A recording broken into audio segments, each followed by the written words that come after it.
Welcome back, and Hala joins me now in the studio. Hala, what's first up today? Over 100 leaders are in Copenhagen to try and agree on a global pact to reduce greenhouse emissions and help developing countries deal with climate change. And some of China's top entrepreneurs have also held a conference in the Danish capital. As BON's Fergus Thompson explains, they've pledged to increase efforts to reduce carbon emissions and combat climate change. Business executives representing more than 200 Chinese companies, as well as representatives from NGOs in China, attended the International Conference on Chinese Business and Climate Change in Copenhagen. Wang Shi is chairman of China's multi-billion-dollar real estate development company Vanke. He explains how realization of the dire consequences of rising temperatures hit him.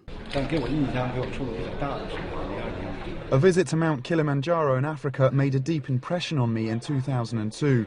I heard the mountain should have snow on it all year round, but when I went there it didn't have any. Then I understood that due to global warming, the mountain isn't snow-capped all year round. And if the temperature keeps rising at the current rate, Kilimanjaro will have no snow at all in just 30 years. China has offered to cut its carbon intensity, the output of carbon dioxide per unit of gross domestic product, by 40 to 45% within 11 years from 2005 levels. And Wang Shi said Vanke is willing to contribute its share to help the government realise that goal.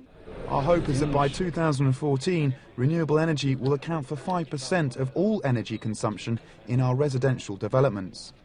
Now, while efforts by Vanke and other Chinese property developers to produce more energy-efficient buildings are certainly welcome, it is in fact the thousands of coal-fired power stations and factories across the country which produce the bulk of China's carbon emissions. Entrepreneurs here argue that much of what they produce is in fact destined for the developed countries, who benefit from the Chinese manufacturing industry without being saddled with the carbon emissions. And even China's existing offer has been criticised at the negotiations, particularly by the US. These critics say it still doesn't put a cap on the overall volume of Chinese emissions, which will still grow if its economy continues to expand. Back at the meeting in Copenhagen, the Chinese business representatives released a joint declaration calling for improved protection of the environment. And the fact that high-ranking Chinese business owners have come to Copenhagen at all is a positive step. It is, after all, manufacturers and other businesses from all over the world that will have to implement any carbon reduction measures their governments sign up to at Copenhagen this week.